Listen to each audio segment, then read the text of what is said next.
Welcome back. Senator Lindsey Graham, Republican chairman of Senate Judiciary, he said yesterday that, yes, he will call in former Special Counsel Robert Mueller to testify before his panel about the problems and the mistakes and the outright abuses of power in the Trump-Russia probe by the FBI. President Trump tweeting over the weekend that Christopher Steele, he's the guy who was paid by Democrats to pull together anti-Trump opposition research that the FBI used to spy on the Trump team.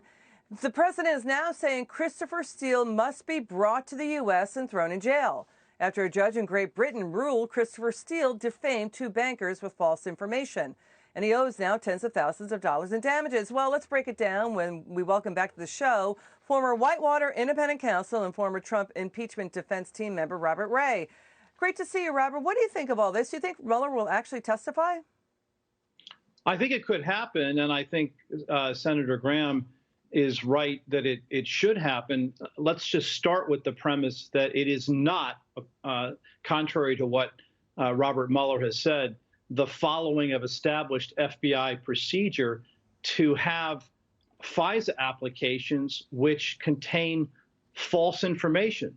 Remember, the Inspector General, Michael Horowitz, found that at least or close to 36 instances of information that was included in the FISA applications that were found to have been false.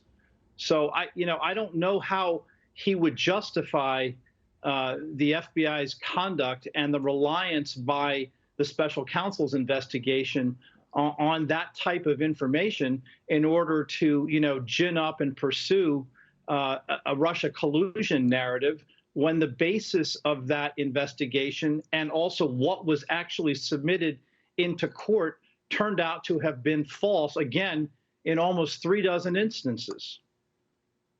Yeah, Deputy Attorney General Rod Rosenstein said he would never have signed off on those FISA wiretaps if he knew back then what he knows now about all those falsehoods. I mean, Robert Mueller wrote an op-ed for the Washington Post saying everything was done above board, but the FISA court says, wait a second, the FBI deceived us. So why didn't Robert Mueller investigate that? Why didn't they investigate the premise for the Russia probe?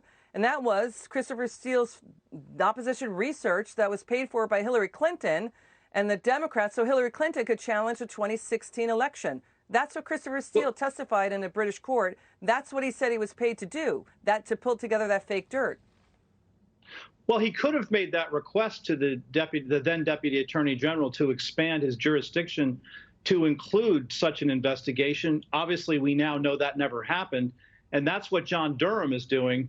That's the portion of the investigation that we're awaiting the results. And you've heard from Jim Jordan and others, to the effect, we're all waiting to see when those who submitted or were aware that the information that was submitted was false will be held to account, and whether or not in that process any crimes were committed. So if Bob Mueller testifies before the Senate Judiciary Committee, he's going to have to answer questions, along those lines, which is to say, why wasn't any of this looked into?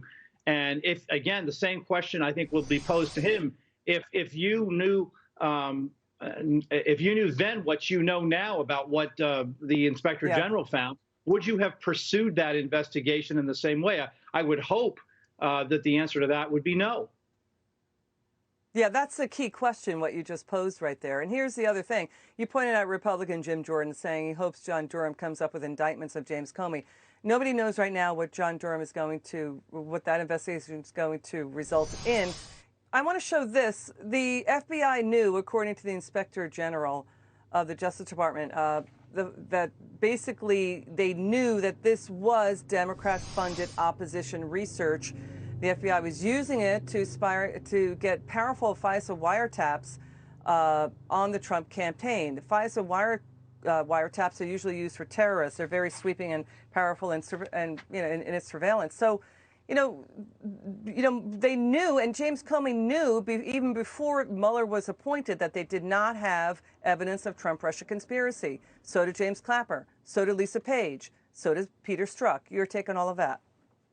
Yes, and well, first, the two most important things. One is that the power of that court is being used to authorize intercepts against American citizens. which is not what it was intended to do. That was only supposed to be an incidental consequence of what it was designed to do, which was to investigate foreign influence. And the second thing is that, yes, all of those people knew that there wasn't a substantial basis to pursue those investigations. And the most significant thing was they didn't inform the FISA court. Not only didn't inform them, but they lied to them. So, that's why everybody's so frustrated about when is the time going to come when those who are in the know or were directly responsible for submitting false information to the FISA court, when will they be held to account? And that includes a whole list of people from, Jim Comey, Clapper, Brennan, McCabe, Lisa Page, Peter Strzok, all of them. Robert Ray, you're terrific. Come back soon. We love hearing your perspective. Robert Ray there. Thanks very much, Liz. Take care.